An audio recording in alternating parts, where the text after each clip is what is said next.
Hi, it's Dawn from Dawn's Dirt. Dirt can mean queen, dirt can mean animals, dirt can mean politics, dirt can mean religion, and today dirt means morning sickness. So I'm here with Jessica. Welcome here, Jessica. And can you just tell us a little bit about who you are and what you do? Hi, Dawn. Thanks so much for having me on today. So, I am a mixed bag of tricks. I am working online as a health coach, helping pregnant moms or moms-to-be reverse or prevent severe forms of morning sickness. I'm also a clinically practicing physiotherapist, so I've got a little bit of everything kind of happening. So, yeah. Hey, I love it. So you're an online coach. That's what you're doing is you talk to mamas who have morning sickness and reach out to them. And yeah. So tell us a little bit about that. How did you get into that? Yeah, so I think a little backstory before how I got into that was that I was somebody who unfortunately had a lot of autoimmune issues. Probably about 7 or 8 years ago now, I went to the medical system many times and I was kind of like, am I allergic to something? Is this happening? Is that? I got bumped around to at least a dozen specialists and they really couldn't find anything. And they're like, well, you're young, you're skinny. It's like, you're probably fine. You're probably healthy. Come back if it gets worse. They just weren't really kind of seeing what it was I wanted to do. So I ended up taking a nutritional therapy diploma and specializing in epigenetics. And I learned about how food can turn on or off gene expression and therefore your chances of getting a certain disease and pathology. So I used that information. I was able to reverse my autoimmune disease. Fast forward a few years, I get pregnant. I end up getting a condition called hyperemesis gravidarum, and this is a severe form of morning sickness. This happens where women are losing 5, 10, 20% of their body weight because they're being sick so often. For me, a bad day was throwing up 30 times a day, needing to be hospitalized, having IVs, just really couldn't keep anything down. And I ended up sort of having this mentality of if I could do it once, I can do it again in terms of figuring out this problem for myself. And I had little tips and tricks and nuggets of information that I sort of went off of. And, if a medication was working, what was it doing in my body? What was the process and things like that? So I tried to recreate that through nutrition and lifestyle and just sort of reverse engineer the process. I went from being sick 30 times a day to never being sick again in my pregnancy within 3 days. And now I have just been helping women around the world do the same thing because I know we all kind of know what morning sickness is, but we don't know the extent that it can go to, 1 in 3 babies are lost to hyperemesis gravidarum when a woman experiences it. 50% of those are women. Think about terminating even a wanted pregnancy because they are so sick. And if they have other kids or, other things, they just really can't. There was days where I could not put a sip of water towards my mouth without projectile vomiting afterwards. And so, when that happens 30 times in a day and you don't even get a little bit of water in, that is impacting the nutrition and the space for your baby to grow. And so that's a little bit about how I got here. Wow, man, I couldn't even imagine being that sick. Like I've had 3 babies and yeah, I got a little bit sick. I'll tell you a quick little story. I went on a cruise. This is the sickest I've ever been on any of my pregnancies. I went on a cruise when I was pregnant with my second baby. And yeah, I would go to dinner at night and I'd eat the appetizer and go to the bathroom and then eat the main course and go to the bathroom and then eat the dessert and go to the bathroom. And that's probably the sickest I've ever been being pregnant. But yeah, I couldn't even imagine not even being able to drink water. Like that's insane. And so there's women out there that suffer from this that, just can't keep anything down. That's wild. And so, yeah, I'm so glad to have you on here to educate us about this and how to do that. Are you ready to take control of your food freedom and become ungovernable? Do you remember toilet paper wars in 2020? Do you have a plan? If your finances get so tight and you're having to choose between paying your rent or your mortgage and food for your family, have you bought land recently and you just don't even know where to start and you want to grow vegetables for yourself and your community? I'm Dawn and I'm a food freedom coach. I can teach you the skills to live and eat like grandma did, from growing a garden to raising animals and having meat for your table. No matter the size of space you have, big or small, planning for year-round survival, including canning and preserving and sourdough and cooking from scratch and just planning ahead. A larger homestead or space, and you just want to make some side income from the space you have. I care so much about people walking with them step by step to become ungovernable, self-reliant, and able to feed themselves. I was a vegetable farmer and I fed up to 100,000 people per year. I've had chickens, meat chickens, cows, sheep, and pigs. I know what it takes to cook from scratch and live like grandma did, and just being thrifty in the way you do your food system. If you want to save money and take your food freedom into your own hands, let's book a free jumpstart call with me and we can work together to learn how. If you give a man a fish, he eats for a day, but if you teach a man to fish, he eats for a lifetime. Yeah. It's estimated that it says 1% to 3% of pregnancies are affected by this. I think it's closer to 10%, and it's just growing because our food quality's gone down, our nutrition quality's going down, the toxicities that we're surrounded by are only increasing, and we just don't understand, the importance of all those things kind of leading up to and preparing our bodies for pregnancy. That's so true. So I don't know if you knew this or not, but I was actually a farmer for many, many years. I grew vegetables for lots of people. And I've had mamas coming to me with their children, and their children would eat my vegetables and not other people's vegetables. And I had people who would say, "Oh, I don't like tomatoes." But then I'm like, "Have you really had a tomato?" And they'd try my tomatoes and they'd like them. And so my produce was totally different and nutrient dense because it was so fresh. Produce loses nutrients the longer it's been off of a plant. And so my produce was so fresh that it was so full of nutrients. And so yeah. How does our food, meat, all the things, dairy, all of it, how does it affect pregnancy? Yeah, so I think how it's impacting us now is that we are really seeing a loss of the quality of food, like you said, right? Nutrients are lost the longer that plant is detached from the soil and the earth, and the soil quality has gone down a lot too, which I know that you probably talk about lots on here. So minerals and the things that would be infusing that food with nutrients is going down. And we are not taught about the cost or the symptoms of these nutrient deficiencies. So really some simple ones, high blood pressure can be just a nutrient deficiency, nausea, vomiting, headaches. There are so many things that are common ailments that are medicated and profited off of that are simply the signs of a deficiency of a nutrient. And we've just never been taught that. I always like to bring this up to people, how much manganese do you need in a day? How much potassium do you need in a day? Do you ever see, molybdenum put on an ingredient label, but it's an essential mineral that you need to have every day? And so I think by design, there is this whole lost conversation around minerals when it comes to food quality and food density. And the cost of that is that we're bearing this burden that we think is normal, quote unquote, maybe some digestive distress, maybe a bit of constipation, headaches, worsening vision or different things. And these are all, the body saying hey, I don't have enough of that. And then we get to pregnancy. And depending on how sensitive you are, how, readily your body wants to talk to you, you get really big. I'm shouting at you at this point, right? And so even just some things like potassium, B6, magnesium, all three of those, deficiency sign is nausea.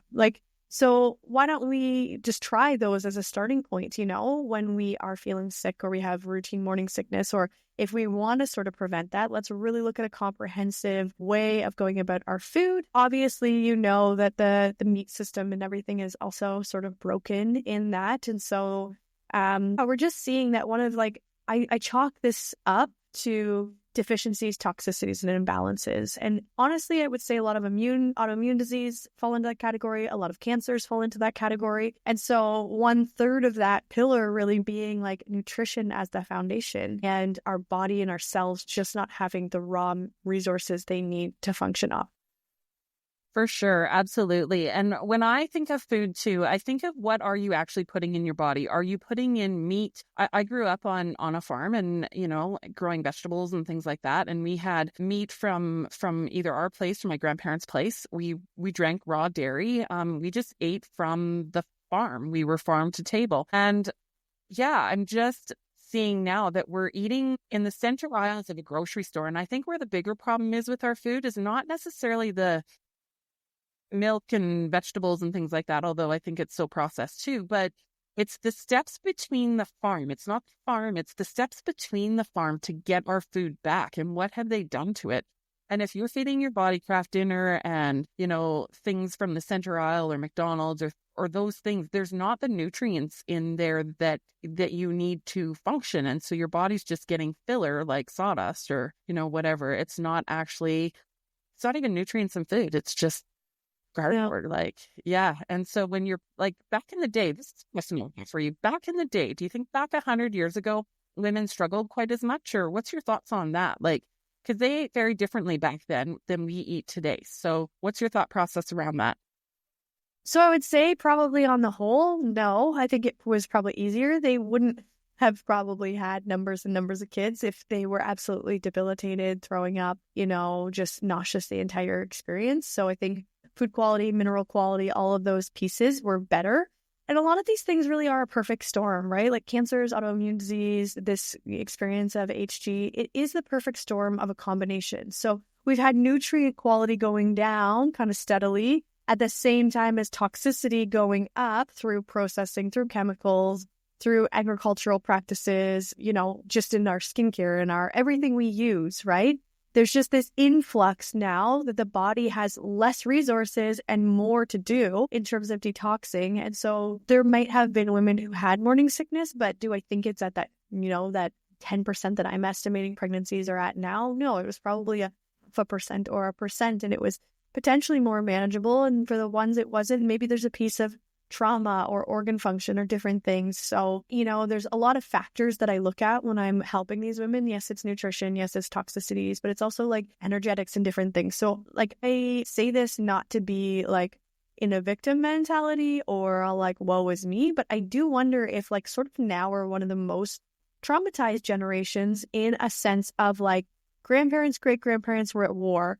Parents to grandparents were diminished from having any emotions because why are you crying? I went to war. Don't cry over this. So everything was inward, right? And so that affects the organ systems that also are now contending with these toxins and nutrient deficiencies and things. And then that's the blueprint for sort of our generation and for now our kids. So every generation, there's sort of a down regulation of some of these things based on emotions, traumas, chemicals, nutrients, the whole gamut of things that I'm talking about. And we're just sort of seeing that kids are getting sicker. We're getting sicker. We're not trending in the right direction with any of this. Yeah, I think they probably had it better off back when they were a lot more community-based, farm-based local. Absolutely. You're right that food has changed. So I think of milk. I'm going to share a little story. I know of an individual who could not have dairy. They could not have dairy at all. It would just come out not the way you're talking, but the other way. And this person could not have a stitch of dairy. So they cut out dairy completely. And then they got their hands on some raw dairy, unpasteurized dairy. And they had a little bit of it. And next thing you know, they were totally fine. And so it's the processing, right? I love how you talked about too, that we are just putting Band-Aids on things, that we are pushing pills. We are, because the first thing for morning sickness is, oh, here's a pill. And it's not getting to the root cause of why things are going on. And you teach too on stress. Like when I was pregnant with my second baby, my dad passed away, and that was a traumatic, stressful situation. And yeah, if you can speak more to that it's not just food, but it's outside. It's all the influences that would affect a baby growing in a baby's tummy or in mama's tummy. Yeah, so I think this is the area that I would probably get the most resistance from, is that emotions and energetics are a part of this. And, there's different. I've come to this by studying traditional Chinese medicine, German New Medicine, herbal medicine. I've just sort of been a student of the body and of how it works. And I'm interested if something has been working for a culture for 500, 1,000 years, there's obviously something there. And so, I really took a deep dive into that. German medicine would say that any disease pathology, although it focuses around cancer, is the body's response to a traumatic or emotionally stressing event. Now, what's stressful for me versus you, it doesn't matter. It's the perception from the person. So one person may have their dog die and it's totally fine, and someone may have that's the most traumatic loss they've ever experienced. grief is massive. A year down the line, they find a tumor in the lung, which is associated with kind of grief. So German medicine would say that the body plays out either adding tissue or taking tissue away based on the response of the body in these 5 biological laws. And so really interestingly, they've said that they've never caught cancer in transition. They've never been able to prove that cancer that starts here spreads to here.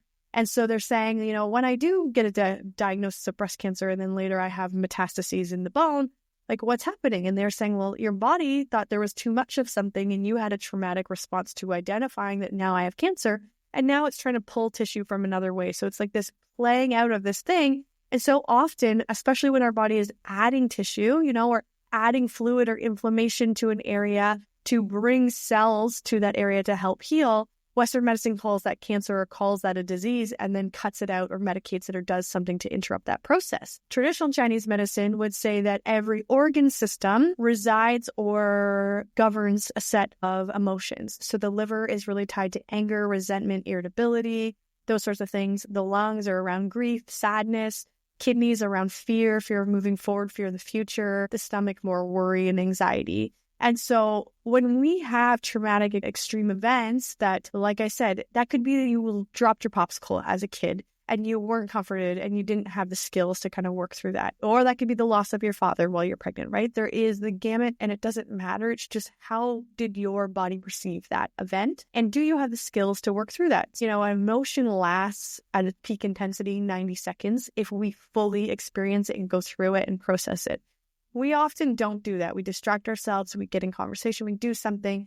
We sort of like flip it from our conscious mind into our subconscious mind.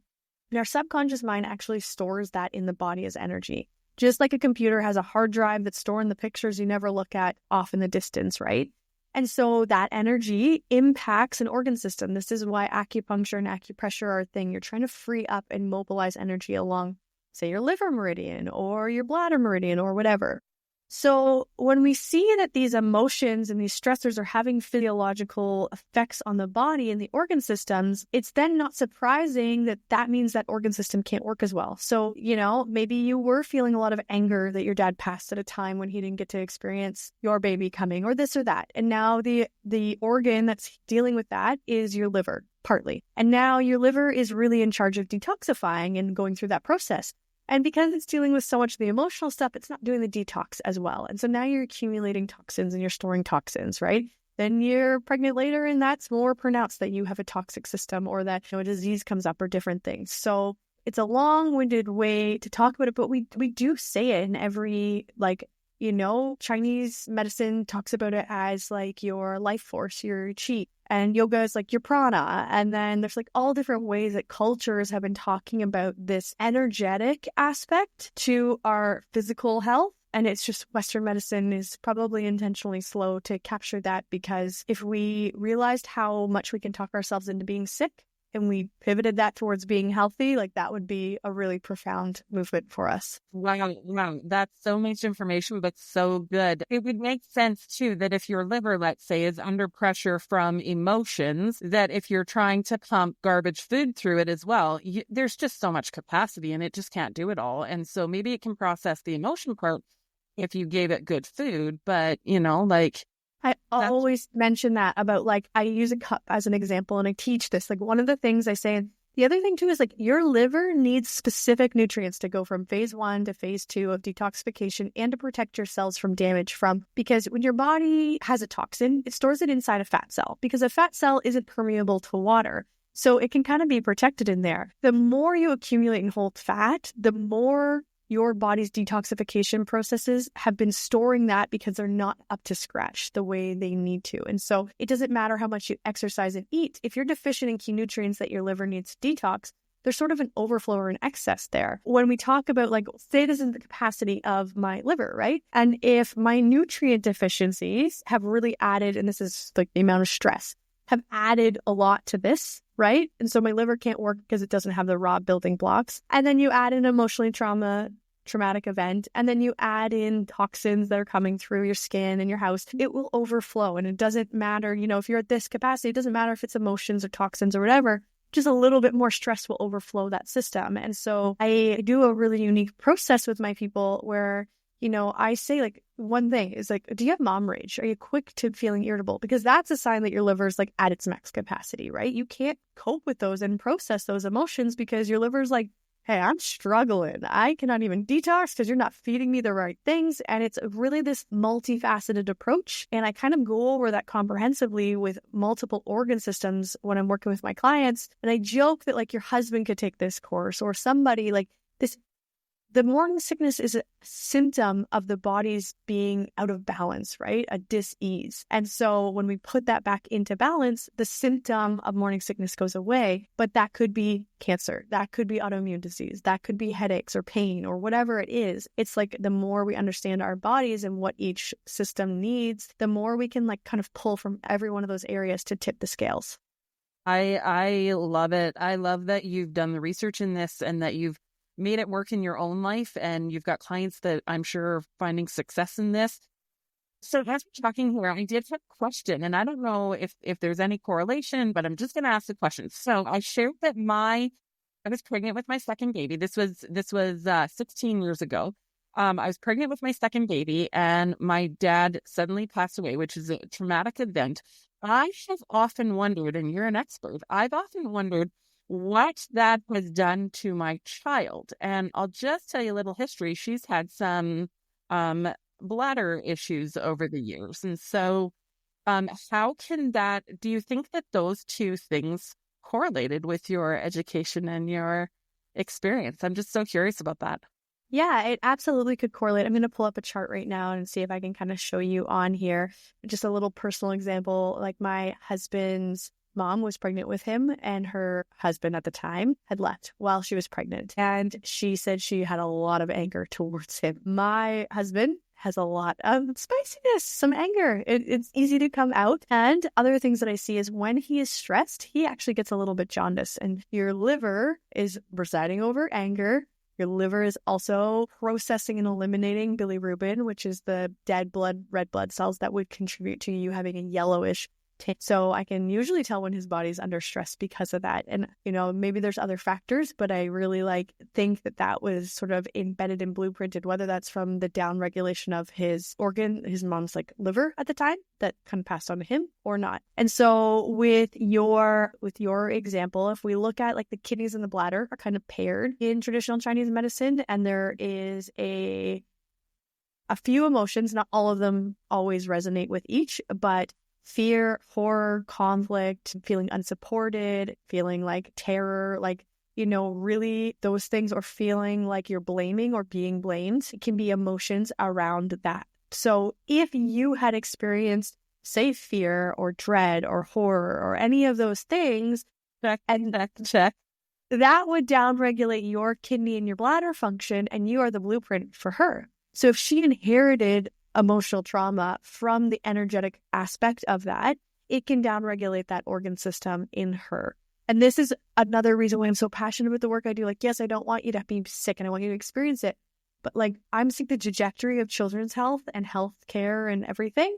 And this is the most grassroots way I can help, is teaching you how to optimize your body as the blueprint for the next human that you're bringing into the world.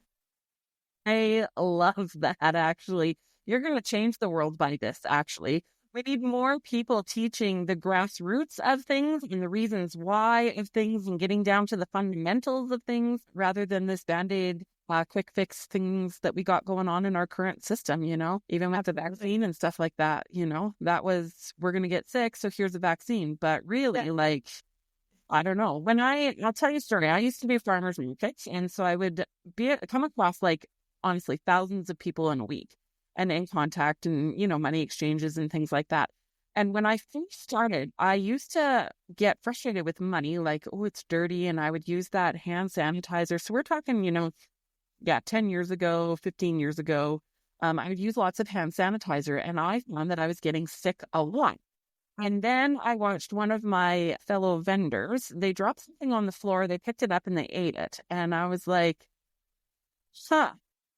And yeah, they were never sick. I noticed that they were just never sick. And so I was like, that's interesting. And so not in a gross way, you still wash your hands, but I just threw out the hand sanitizer and just went about my life normal. And yeah, I don't get sick anymore because I feel like I built my immune system. And so I think there's a thing with too clean and just, let's go back to our roots of what we put into our body with our food and, just how we build our immune systems. Yeah. And then with pregnancy, if your immune system is really low to start with, pregnancy is a bit hard on the body, right? And so you're almost, are you fighting off a baby? I don't know. Is that a thing or is that not a thing? Like with your immune system, yes, depending on how your body responds and the tissues and things like that, it's immune modulating in that it can turn up certain aspects of your immune system. But like you said, of your immune system,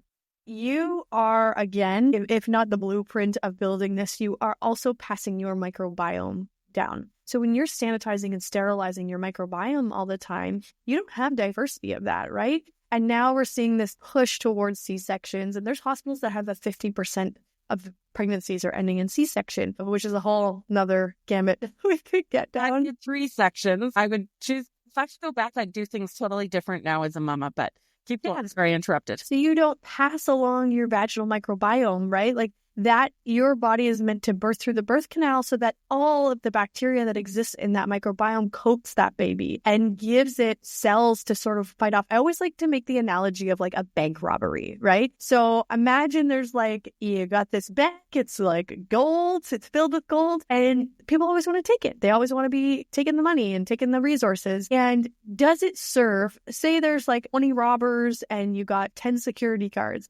Does it serve to drop a bomb that kills 10 on each side, right? And then you're outnumbered? Or does it serve to think about how do I get more security? How do I put more security on that bank, right? So that they're outnumbering and it's an easy fight every single time. And sanitizing and sterilizing and eliminating the way we've really thought that medicine is helpful in doing is not the answer. And so we're seeing just this void of microbiome replenishment or development in babies when they're not birthed vaginally, they're not breastfed, they're not allowed to crawl in the dirt and pick up dirt and put their hands in their mouth and do things, right? So there's so much there that, we just really want to facilitate. I can bring that back to actually my former greenhouse. Aphids were my worst enemy in the pepper plants or in my greenhouse. So to combat them, aphids are born pregnant. And so if you have one aphid, you have 10 billion. And so to combat that, and I grew without pesticide unless certified organic product was used. So to combat that, I didn't spray. I didn't do anything like that. I bought in thousands of dollars every year worth of good bugs to eat the bad bugs. And it was just a numbers game. You just got ahead of the bugs. So you'd bring in good bugs ahead of the time.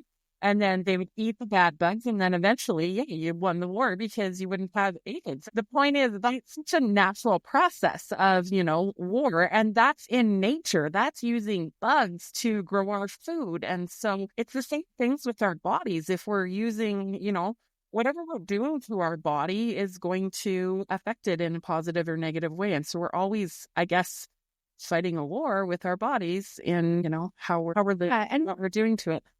I would say we could even take down the label of a war and just say a balancing act, right? Because we have really been taught in medicine of kill, eliminate, terminate, do all the things. And we're no, we actually have to create a balance. It's not about you can't just in isolation kill something. And even, I do think a good cleanse is a good thing, but if you're just going to go on a big parasite cleanse too, what job are they serving? Why are they in excess numbers? What are they doing? Are they cleaning up heavy metals and viruses that you're not clearing out of your body and they're actually somehow helping you? So we've got to get curious on all these levels, whether it's our food or our bodies of okay, this is imbalanced and what's contributing to that imbalance and how can I correct it? And then what are all the natural, when you talked about that, it just got the visual of the biggest little farm. And I loved that little movie on Netflix because it did really show of there's always going to be a problem, but there's always sort of another solution. And, I was the same. When COVID hit, I was really passionate about securing food, right? And so I actually love this. I started my first digital product I ever made in my online business was how to grow your own garden, little ebook course. It wasn't an ebook, it was a little video course that I made.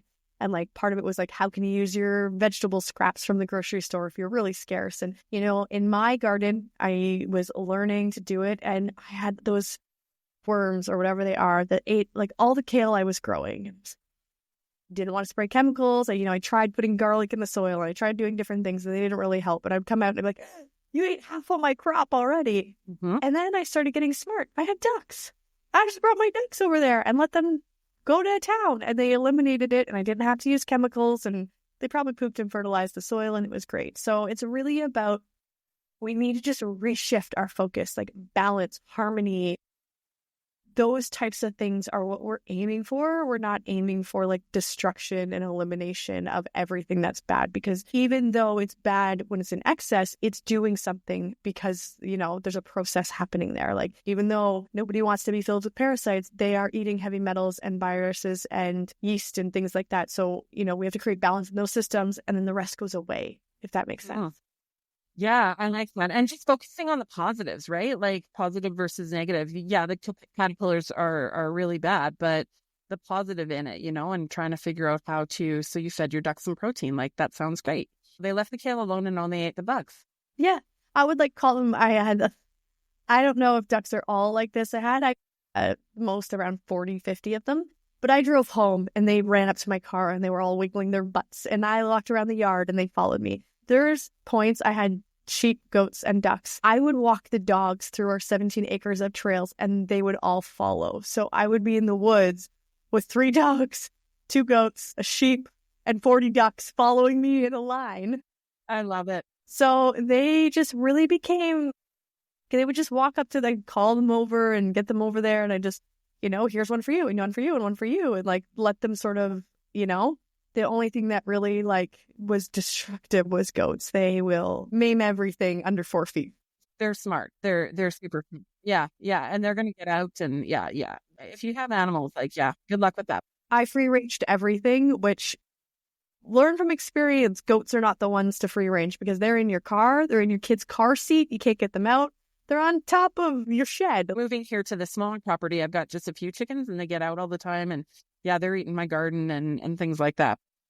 Yeah. I love it. And then when you were talking about that too, I was thinking, you have your ducks, you have your goats, you have your sheep. I miss my sheep so much. I love ladder scout. That was so much fun. And so and their food, they're great food. And so you would walk through your property and they would follow you. And what does that do? I mean, just the thought of that sounds so peaceful and natural. And what does that do to you when you're pregnant? Yeah, I just think there's different animals. And this is probably a toxic trait of mine because I feel like it goes in reverse, although I haven't found enough evidence of it. But I think that animals can really sense our energy, right? And they have their own frequencies and their own, everything is a resonant frequency. Equine therapy happens in a way that the horse knows what's kind of going on with you, even if you don't, and offers support and an energy transfer, right? There's people doing massage therapy by Zoom. So, and people are paying for it. It's working. When we are intentional, we do not realize this is a thing I really like to explain. And it doesn't explain it telepathically, but there are people who get diagnosed with cancer and they get told they have 3 months to live, and 3 months and 2 weeks goes by and they die. They do an autopsy and they never had cancer. And you're like, well, how did this person die? This happens all the time. And it's because you told yourself every single day you were dying. You put an expiration on it. You instructed your cells. You sent chemical messages every single day. And so if you can do that to the point of your demise, why can't you do that to the point of your healing? And what are you doing if not just thinking about it and creating energy around that, right? It's why it's powerful to watch what we're consuming on the news and different things. But animals can sort of sense that in a way too, and they can offer frequencies, energies, things that can heal us. I've been so fascinated by this and I've been living in Mexico right now, and actually not so nicely, we have a dolphin exhibit in the middle of town, and it's part of the ocean. It's a channel. It does make a horseshoe shape. People can go and swim with the dolphins. And if I get pregnant and I'm going into labor, I might be the crazy lunatic you hear on the news that jumps in there because there's such thing called dolphin-assisted birth. And dolphins have this sense of knowing that you're pregnant and you're in labor, and they will emit sound frequencies through their noise, whatever the noise is. Yeah. And it creates this echo, sonar echo thing. They also swim around you and create a vortex that pulls the baby out. And so interestingly, you can kind of find this information, although it's been scrubbed from the internet. There were facilities that did dolphin-assisted births. The babies that came out from that were found to be exponentially higher IQ. and the labor was like minutes long, or the delivery was minutes long and no pain. And like people wanted this. They were like, there might still be a facility or two in Hawaii, but dolphins were just so innately intelligent to know that you were in labor and exactly what to do to facilitate the delivery of that baby in the most easeful and like maximum, I don't know, health promoting environment. And so there's got to be some exchange there. And so if you do hear of the news of like some wacko, it's because I've either convinced them or it was me that jumped into the dolphin exhibit. So my dad actually had an autoimmune disease. He had lupus. When he was diagnosed with lupus, the doctor who told him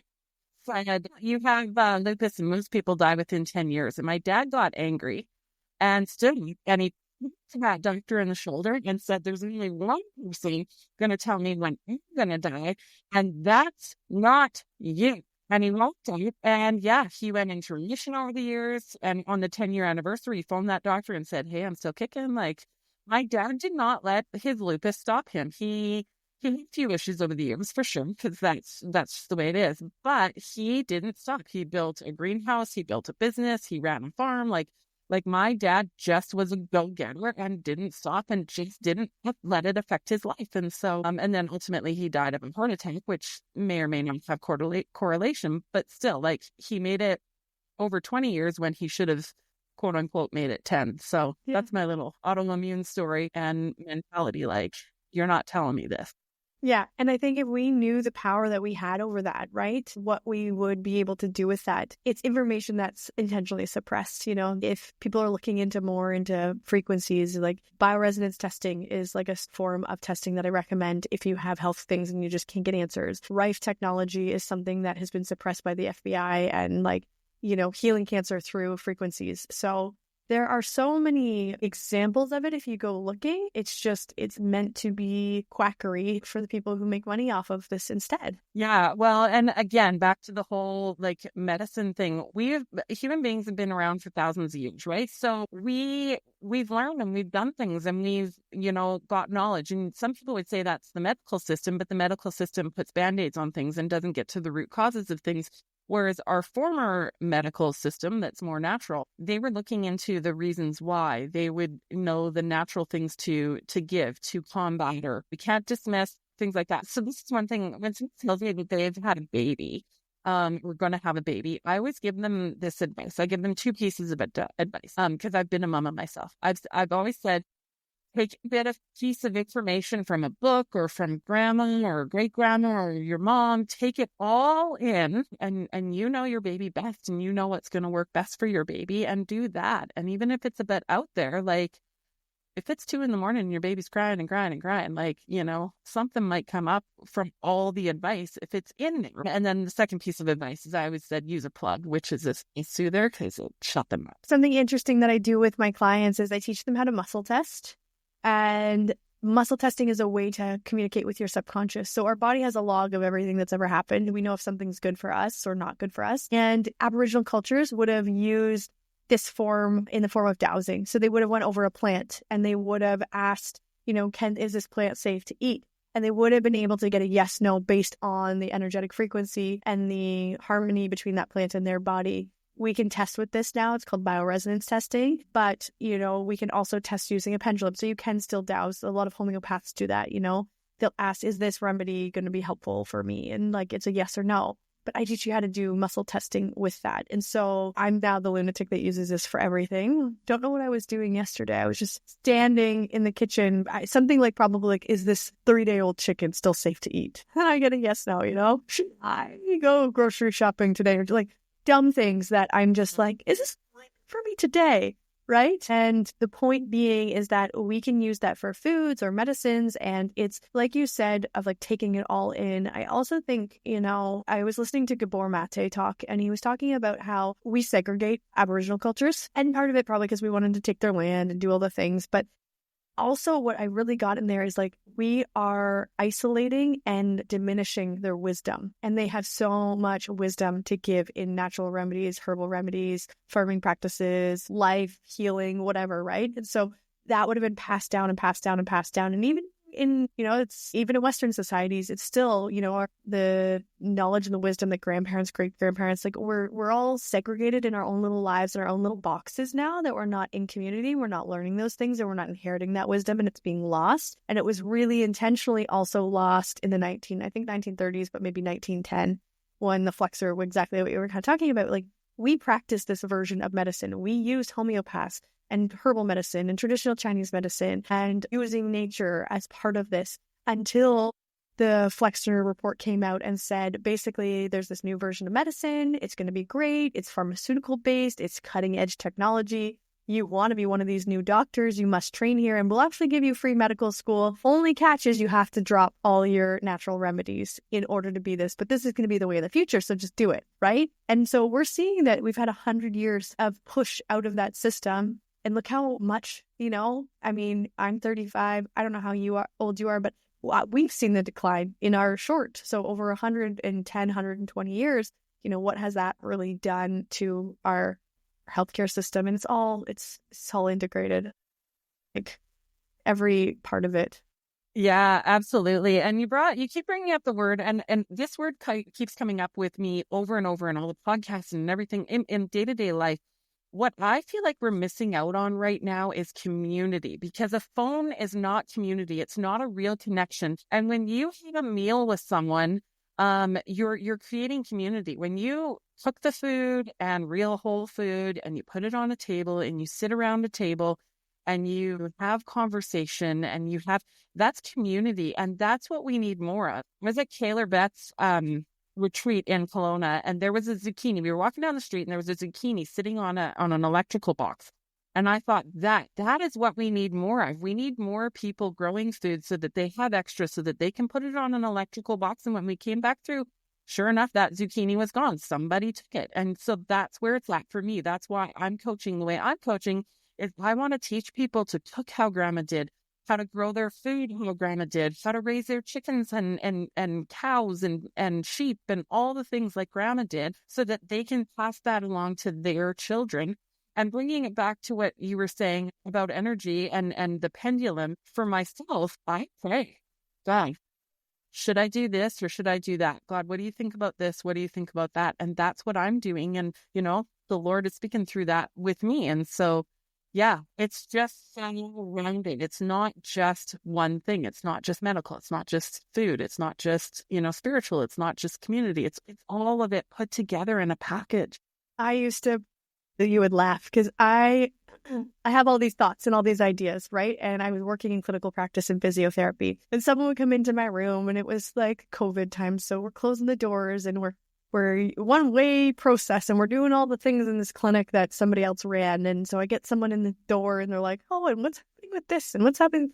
And all of these things come vomiting out. I'm like, you know what I really think? I think the one thing, if I could change one thing, it would be small scale communities, because that would eliminate, pollution and different things, like, again, not climate change in the way we've been sold, but environmental damage that we're doing. That would bring people together. That would be more purposeful. We would exchange services. We would barter services, which would mean we wouldn't have to be at working all the time at jobs we hate for people we hate and commuting. We would just be right here, and then we could grow our food, and I could trade with you and this, and I would just go off on a tangent, and they'd be like, so you think my shoulder's going to be... but it is so true. It's so true. Yeah. And you know what? A handful of them just really were like, I'm in. Like, let's do some things together. Let's talk about this. And it ended up becoming that I would have these patients, and I'd, close the door, and they'd be like, tell me all of it. Like, whatever, right? Or there would be some of the weird ones, like, not the weird, the ones who didn't like my weird. And they would be like, so I have this thing. Sounds really weird, but my leg feels better if I do this. And I'm like, it's not weird. If you told me putting purple paint on your leg made you feel better, it does. And here's why. Here's the thought process and how that affects and they would be like, okay. So yeah, just a mixed bag of where people are at in their journey. But I was laughing when you said community, because I was instantly brought to how I'd like close the door and just like vomit these ideas on people, and they'd be like, great. I don't care if you believed in it, didn't believe in it, doesn't matter. And so I owned a store during COVID, and what we did is most of my staff believed as I did, it's the flu. Like, let's just carry on with life. But what we told our staff was, if someone walks in with a mask on, you put your mask up because we want to respect them. They're already fearful enough. They want to do the rules. You just do it for them. You're doing it for them, not for the government, but for them. And then if someone walked in, because many of my customers, they thought the same thing we did, and they no mask, and we would pull our masks off and we would do our thing and hug each other and carry on with life, right? And yeah, like I just meet people where they're at, and that's what helps them. When I would go into a grocery store unmasked, I would see someone with a mask on, and I would stand 6 feet back, and I would say, well, you comfortable if I walk past? I didn't get into their bubble. I didn't want to stress them out. I was a kind anti-masker, not a mean anti-masker. And that's part of the community too, is you do you, boo, I'll do you. I'm not going to force my whatever on you, and you can't force your whatever on me. Like, let's just be kind and walk through the grocery store together, and I'll keep my 6 feet so you don't get sick, right? Yeah, absolutely. And I have people that like is really echoed in like my morning sickness work too, right? Like I'll have people who are like, that's not possible. What you're doing is not possible. It's crazy talk and blah, blah, blah. And I'm like, that's totally fine. Like, you know what I mean? I understand you're coming from a place of survival mode or fear, and your risk to benefit analysis is that the medication is helping. Great. My risk to benefit analysis is that that's masking the problem. And when I don't address it, that's causing implications on the health of my unborn child. So the people who are here for me. And if you're not, that's fine too. We're going to all have our little clubs or cliques, our communities, and I wish you well. I'm not going to demonize you for your choices. I care that you have the opportunity to make a choice and that you are informed along the way. So a lot of my content that I make will educate. And yeah, beyond that, like there's no need to shame. It's just like, I'm here for if this version feels true for you. I really like to say this to my clients, and I got it from an energy worker, and it's like, this feels true for me, right? And like that is like, when I'm describing if your liver's not functioning well, what does that look like? And I'm like, if this feels true for you, you might want to try A, B, C, and D, right? So we're all just sort of like, living out what feels true to us. And we got to acknowledge that that's different based on other people's experiences. Well, and real freedom is like, I like freedom. I like doing things my way. And yeah, like real freedom is when you're really for freedom, you want it done your way for yourself and your family and your people and things like that. But then you also in return have respect for someone else for doing it their way. So bring it back to your practice. If a client comes to you and they would rather use the medicine, they have the freedom to do that. They don't have to do it your way. They can do it their way. And that's what real freedom is the kindness and respect to go, hey, we don't agree, but we can still be kind and love each other. Yeah, absolutely. Yeah. And I think we've lost that when we lost community. Yeah, absolutely. Thank you so much for being on the show today. So if any of our listeners find this and want to find you to get help with morning sickness, and, I would have loved to have found you however many years ago, 18, 15, and 13 years ago, I had babies. But if they want to find you, how can they find you, and where can they find you? Yeah, so the place I am hanging out most often is Instagram, _wellness_element. I have the Wellness Element podcast on Spotify, and everything is really kind of central around Instagram. So you can find my website, you can find booking links, you can find course info, ebooks that I've made on deficiencies and different things. So everything's really there. I'm active in my DMs, and you get me when you chat. So if that feels true for you, then find me over there. I love it. I love it. And thanks so much for being on the show today. Really appreciate your time, and really valuable information here and great conversation. So thank you so much. Thanks so much for having me.